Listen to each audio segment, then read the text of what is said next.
I never thought I would find myself in a situation like this. My name is Mark, and I've been married to Jessica for 7 years.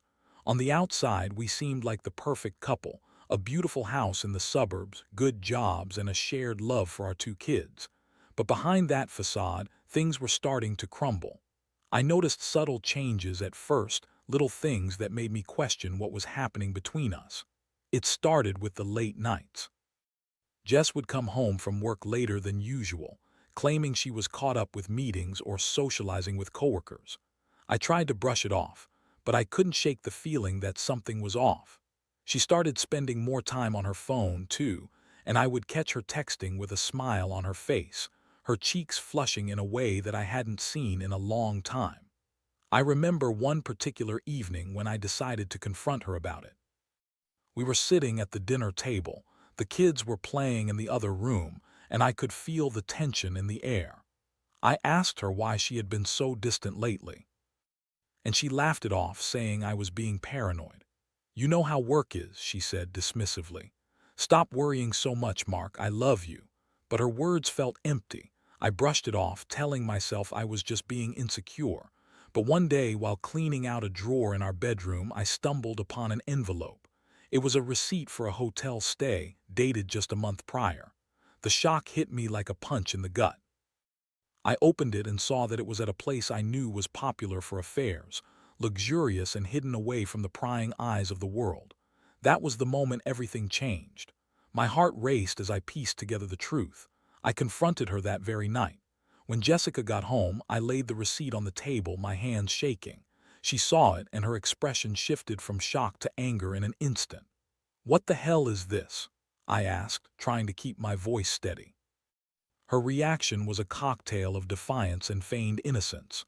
"Mark, it's not what you think. That was for a work retreat, I swear. You have to believe me." She looked me straight in the eyes, but I could see the cracks forming in her facade. I felt my heart breaking, the emotional impact hitting me like a tidal wave. I wanted to believe her, but the evidence was right there in front of me. I demanded to know who she had been with, and that's when she broke. Okay. It was Steve from the bank, but it was just a fling. It didn't mean anything. Steve, the bank manager. My blood boiled. The man who had been so friendly with us, offering help with our finances and pretending to be a friend when all along he was betraying me. I felt rage and hurt mingled together like a poison coursing through my veins. I couldn't believe it. I thought we had a solid marriage, built on trust and love. But in that moment, it felt like everything I knew was a lie. The sadness washed over me, and for the first time I felt utterly lost. We had promised to be there for each other, and she threw it all away for a cheap thrill. As I stood there, staring at her, I realized I had to make a choice. I could either let this go or fight back. That night I felt a flicker of determination ignite within me. I wasn't just going to sit back and let her walk all over me. If she thought she could ruin our life and get away with it, she had another thing coming. I decided then and there that I would take control of my life, and that included our finances. I had to ensure she regretted this betrayal, and I would make it happen.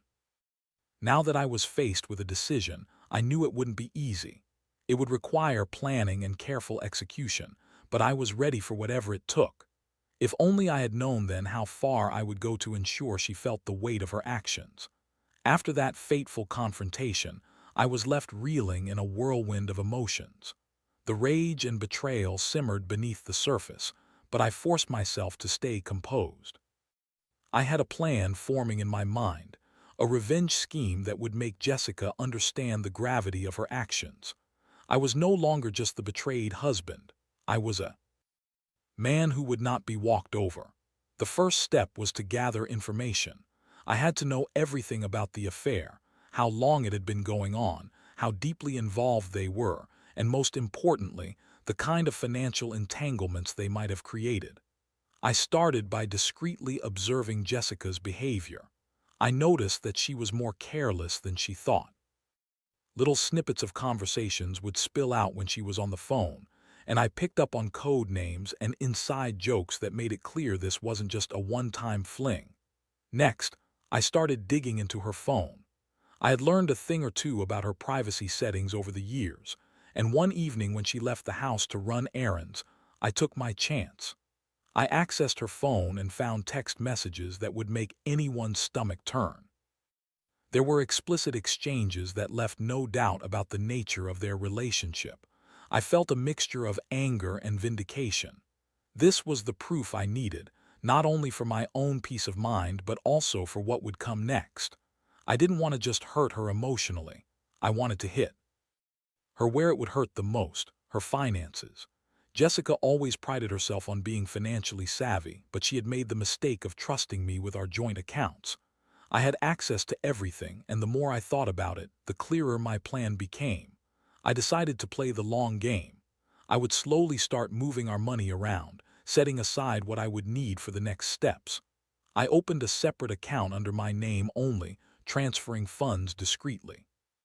It was a risky move, but I felt empowered knowing I was taking back control. While I was executing my plan, I also had to keep up appearances.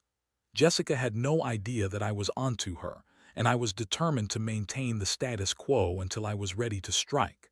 I went to work each day, engaged in conversations with colleagues, and even played the role of the dutiful husband when I was with her. But inside, I was brewing a storm of revenge. Things escalated one evening when Jess came home late again. This time, she walked in with a new dress and a bit too much makeup on. "You like it?" she asked, spinning around like a teenager showing off a new outfit. I forced a smile and nodded. I could tell she was feeling herself, and it wasn't because of me. She gotten all dressed up for her little rendezvous with Steve, and I could hardly contain my disdain. She attempted to charm me with dinner, claiming it was a surprise. But all I could think about was how she was putting on a show while I was plotting her downfall. I played along, feigning interest as she recounted tales of her work events and networking nights, all while I was mentally counting down the days until I executed my revenge.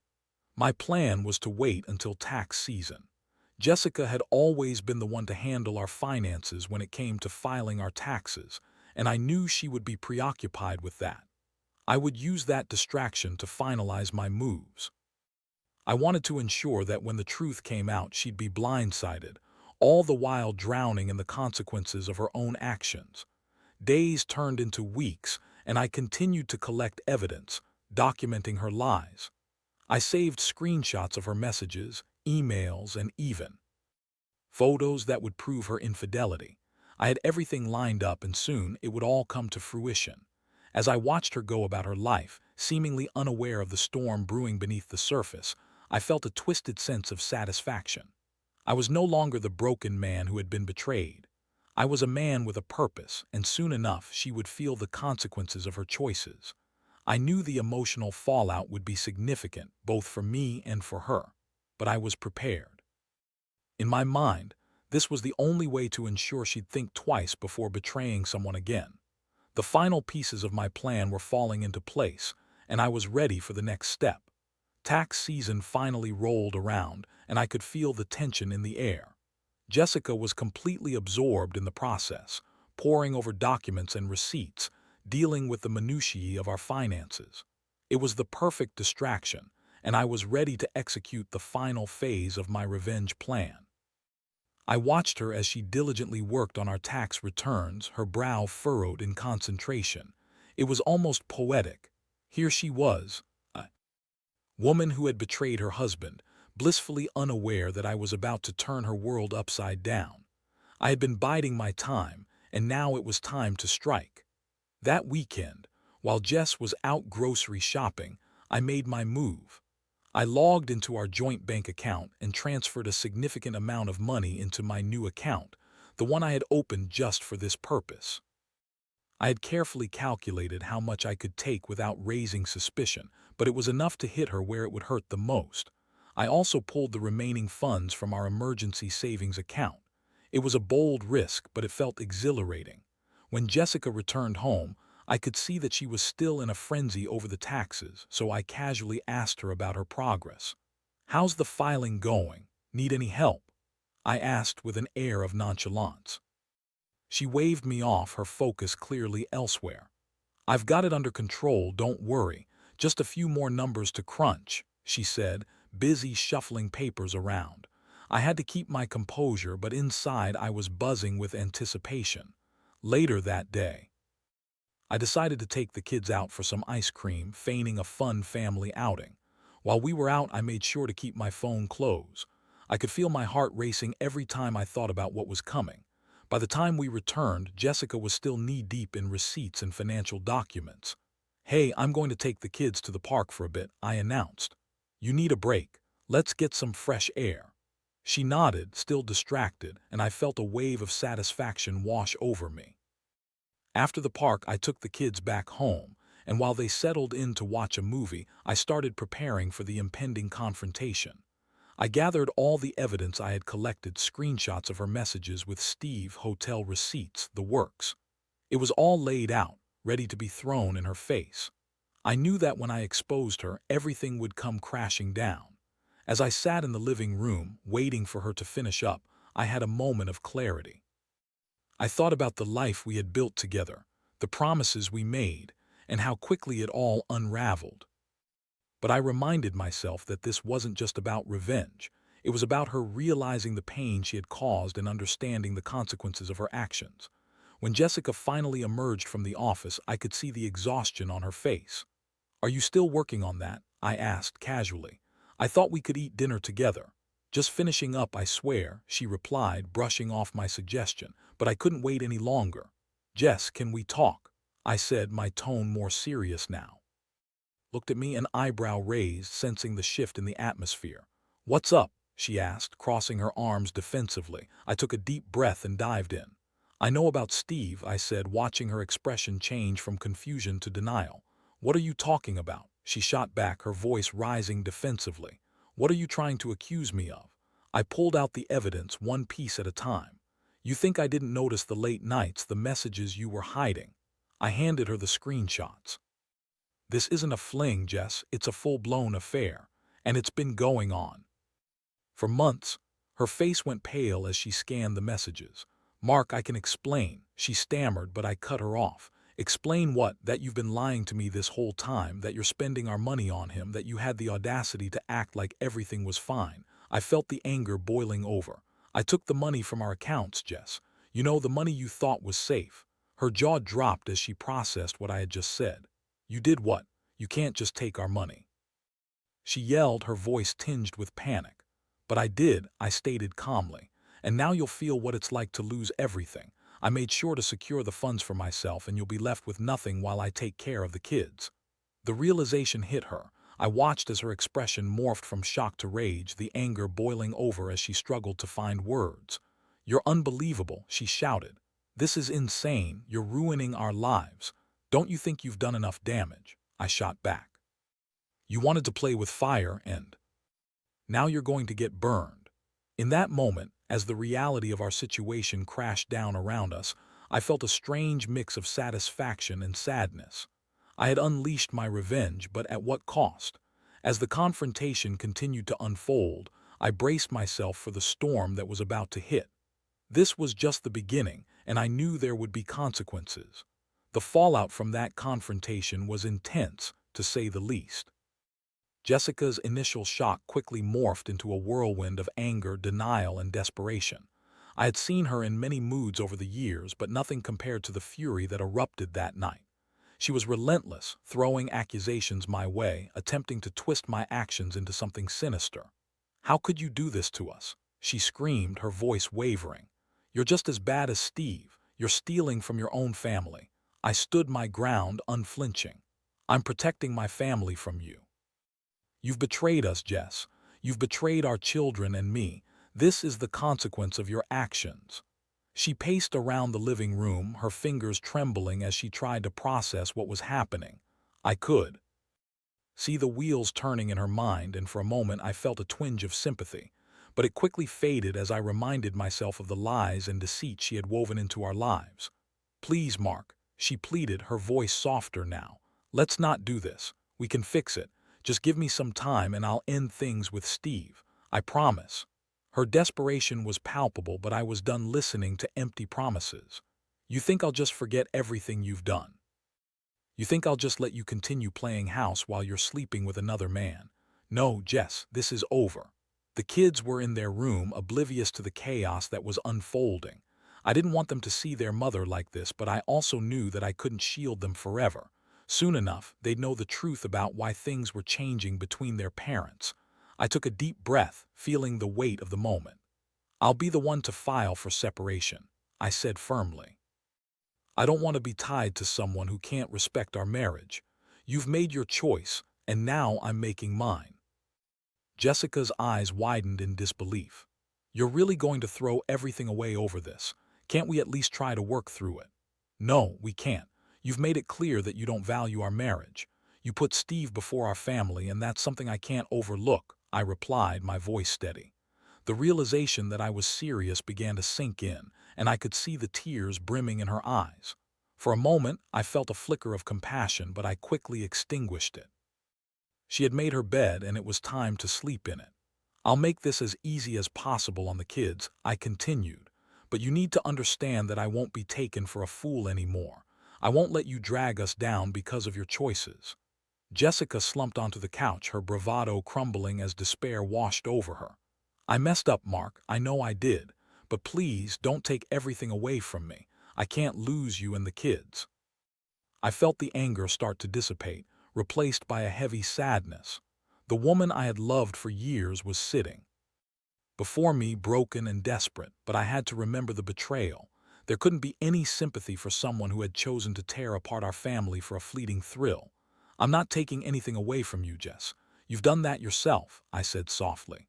You'll always be their mother, and I want to make sure our kids are taken care of, but I can't be with you anymore. We have to separate. Jessica bowed her head, her shoulders shaking as she began to cry.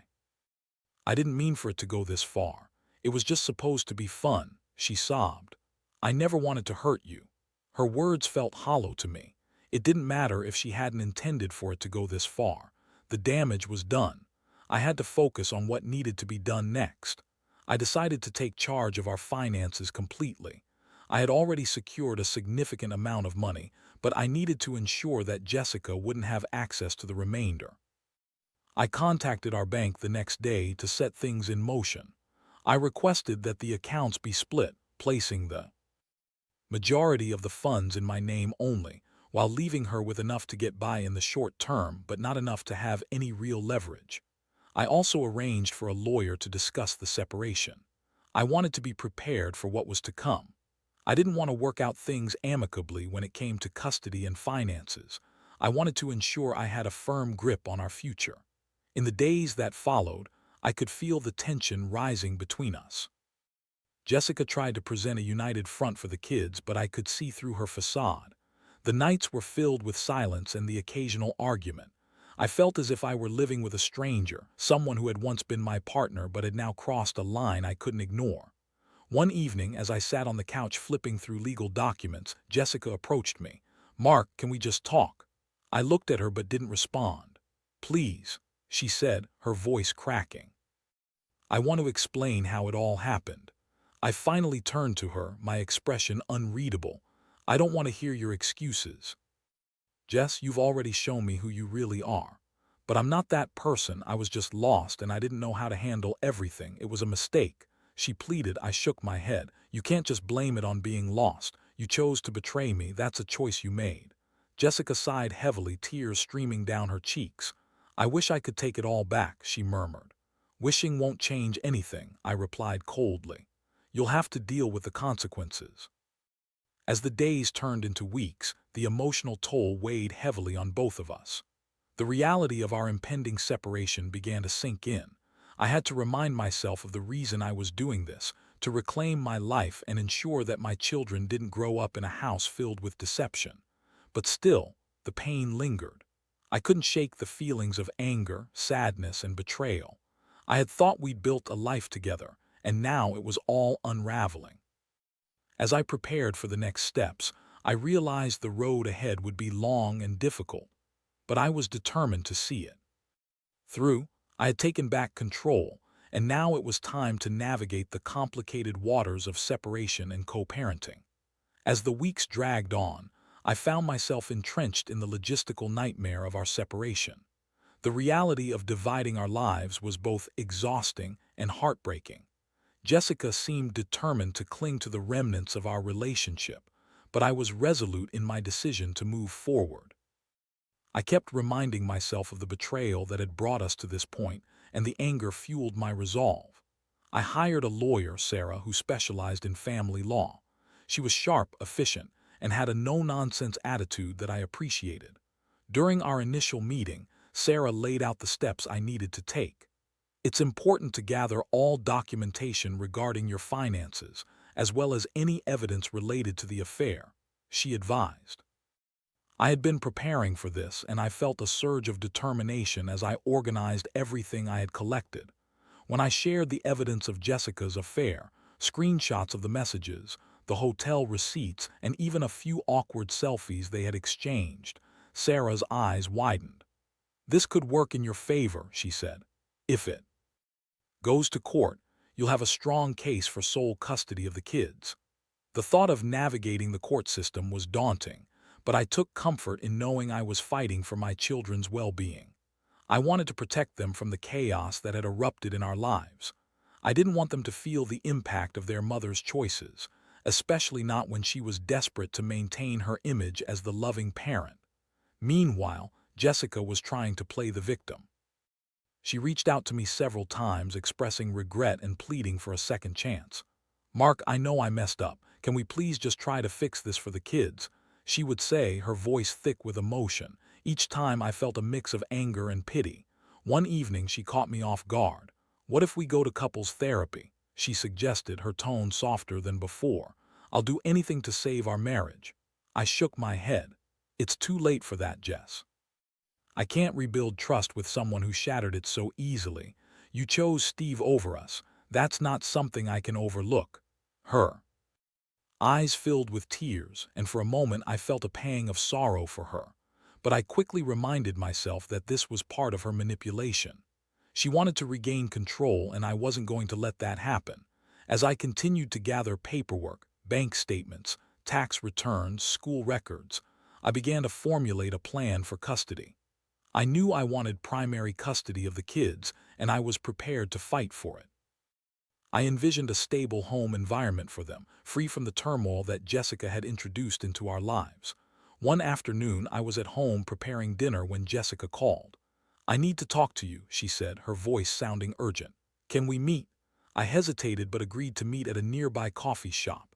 When I arrived, she was already sitting at a table, her hands wrapped around a steaming cup. "Thanks for coming," she said, her eyes searching mine. "What's this about?" I asked, trying to keep my demeanor neutral. "I've been thinking about everything," she began, her voice trembling. "I want to take responsibility for my actions. I know I hurt you, and it was selfish of me, but I'm ready to do whatever it takes to make it right." I raised an eyebrow. "And what does that mean exactly? You think I'll just forget that you cheated on me?" "No, I don't expect that," she said, her voice low. "But I want us to consider co-parenting. I want to be there for our kids. I want them to have both of us in their lives." I studied her, trying to gauge if there was sincerity behind her words. "You think you can just waltz back into our lives after what you've done? You don't understand the damage that's been done, Jess. I can't trust you anymore." "I know," she replied, tears streaming down her cheeks. "But I want to show you that I can change. I'll go to therapy and I'll work on myself. I just want to co-parent effectively for the kids' sake." I could see she was desperate, but I wasn't convinced. "This isn't just about you wanting to feel better about yourself. It's about what's best for our children." Over the next few weeks, I kept my distance, focusing on the custody arrangement and our separation. I knew I had to be the level-headed one in all this chaos. I started to prepare for the custody battle, and I felt a strange sense of empowerment. I was reclaiming my life piece by piece. As the court date approached, I spent sleepless nights worrying about everything that could go wrong. The thought of Jessica trying to manipulate the situation made my blood boil. I wanted to protect my kids from her instability, but I also knew I had to keep things civil. For their sake, I had to maintain a facade of cooperation, even if it was excruciating. On the day of the hearing, I arrived early, my stomach churning with anxiety. I had reviewed my notes and I felt prepared, but the weight of the moment hung heavy on my shoulders. Jessica arrived shortly after me, her expression a mixture of determination and apprehension. As we entered the courtroom, I could feel the tension between us. The judge was fair and took his time reviewing the evidence, but I knew this was a pivotal moment. I spoke clearly about my commitment to our children, detailing how I plan to provide a stable home. For them, I emphasized Jessica's infidelity as a significant factor in my decision to seek primary custody. When it was Jessica's turn to speak, she tried to present herself as the remorseful mother who was eager to make amends. "I made a terrible mistake, Your Honor," she said, her voice quivering. "But I love my children, and I want to be a part of their lives. I'll do anything to prove that I can be a good mother." The judge listened attentively, but I could see through her performance. I felt a surge of confidence as I presented my case. I was fighting for my children's future, and I wouldn't back down. After what felt like an eternity, the judge made his ruling. "I believe it is in the best interest of the children to grant primary custody to Mark. Jessica will have visitation rights, contingent upon her continuing therapy to address her behavior." I felt a wave of relief wash over me, but it was bittersweet. I had won the battle, but the war was far from over. I had taken a significant step towards protecting my children, but the emotional scars of this journey would take time to heal. As we left the courtroom, Jessica's anger bubbled to the surface. "You think you've won?" she spat. "This isn't over, Mark. I will fight you for them." I looked at her, my expression steady. "You brought this on yourself, Jess. It's time to face the consequences of your actions." The path ahead was uncertain, but I was determined to navigate it successfully. I had taken control of my life, and I was ready to face whatever came next. The journey was only beginning, but I knew that I had made the right choice. The months following the court ruling were a mix of relief, anxiety, and a newfound sense of freedom. I had won primary custody of the kids, but the journey was far from over. Jessica's resentment simmered beneath the surface, and I braced myself for the inevitable fallout. I was ready for it. I had to be. At first, Jessica attempted to follow the visitation schedule. She would show up at the agreed-upon times, but it was clear that her heart wasn't in it. She would often arrive late or cancel at the last minute, citing work commitments or feeling unwell. I tried to keep things cordial, reminding myself that the kids needed to feel secure and loved by both parents, but it was difficult. I focused on creating a stable environment for my children. I enrolled them in activities they loved, spent weekends exploring parks and museums, and made sure they knew they could talk to me about anything. I wanted them to feel safe and supported amidst the chaos their lives had become. During this time, I also made it a point to educate myself on co-parenting. I read books and joined online forums to connect with other parents in similar situations. I learned how to set boundaries and establish communication channels that were respectful but firm. The more I immersed myself in this new world, the more empowered I felt. Jessica's attempts to turn the kids against me began to take shape. She would make snide comments during her visitation, trying to paint me as the villain. "Your dad doesn't care about you as much as I do," she would say, her voice dripping with resentment. I could see the effect her words had on the children, and it broke my heart, but I refused to let her manipulative tactics shake my resolve. One evening, after a particularly hard day, my daughter Lily came to me, tears in her eyes. "Dad, why does Mommy say you don't love us?" she asked, her voice small. I knelt down, pulling her into a hug. "Sweetheart, I love you more than anything in the world. Mommy is just upset right now, and sometimes grown-ups say things they do mean when they're hurting. But I want you to know that I'm always here for you, and you can talk to me about anything." As I comforted her, I realized that my focus had to be on nurturing a healthy emotional connection with my kids. I wanted to empower them to think critically about what they heard from both parents. Meanwhile, Jessica continued her downward spiral.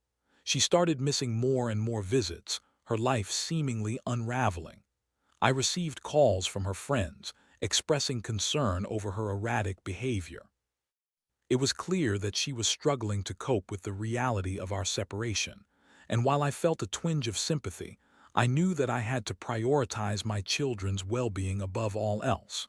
One day, she called me out of the blue, sounding distraught. "Mark, I need to talk to you about the kids," she said, her voice shaky. I hesitated but agreed to meet at a neutral location. When I saw her, I could tell she was on edge. "I've been going to therapy," she admitted, her eyes filled with unshed tears. "And I realize how much I've messed up. I want to change." I studied her, trying to gauge if she was sincere. "What does that mean for the kids?" I asked cautiously. "I want to be a better mother," she replied, her voice breaking. "I can't change the past, but I want to be present for them. I want to fix things." I wanted to believe her, but the scars were still fresh. "It's going to take time, Jess. You need to show consistency. Words alone won't cut it." We discussed a plan moving forward. She would commit to attending therapy regularly and start to engage more actively in the kids' lives. I agreed to give her another chance, with the understanding that I'd be watching closely. Over the next few months, I observed a subtle shift in Jessica's attitude. She began attending therapy sessions regularly, and while her visits were still rocky, there were moments of genuine connection between her and the kids. They seemed to enjoy her company again, and I could sense a glimmer of the mother they once adored. It was difficult for me to watch this transition. I felt a mixture of hope and skepticism. I wanted to believe that she could truly change, but I had to remind myself of the betrayal and the hurt.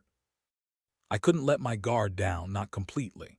As the years passed, our co-parenting arrangement began to stabilize. Jessica's efforts to be more present for the kids grew, and with that, I started to see glimpses of the woman I once loved before the affair. It was a strange and complicated dynamic, one filled with both resentment and cautious optimism. I continued to focus on the kids, fostering open communication and ensuring they felt secure. I encouraged them to express their feelings about their mother, encouraging honesty without allowing them to take sides. It was a delicate balance, but I wanted them to know they could always come to me. Eventually, I reached a point where I could truly forgive Jessica, not for her sake, but for my own peace of mind. I realized that holding on to anger was only weighing me down. I had made it through the storm, and while the scars of betrayal would always remain, they no longer defined me. I learned that life could be rebuilt, even after the most devastating betrayals. I had grown stronger through the experience, and I had gained a deeper understanding of what it meant to be resilient, not just for myself, but for my children as well. As we navigated this new chapter, I reflected on the lessons I had learned. Trust is sacred, and once broken, it takes time and effort to rebuild. But I also learned that forgiveness and growth are possible, even when the wounds run deep. In the end, I found solace in knowing that I had taken control of my life and had emerged stronger on the other side. I had reclaimed my worth and my happiness, and for that, I was truly grateful. Our family dynamic may never be what it once was, but I was determined to ensure that my children grew up with love and stability, something I hoped would ultimately define their childhoods, despite the rocky road their mother and I had traveled. And that, I realized, was the most important victory of all.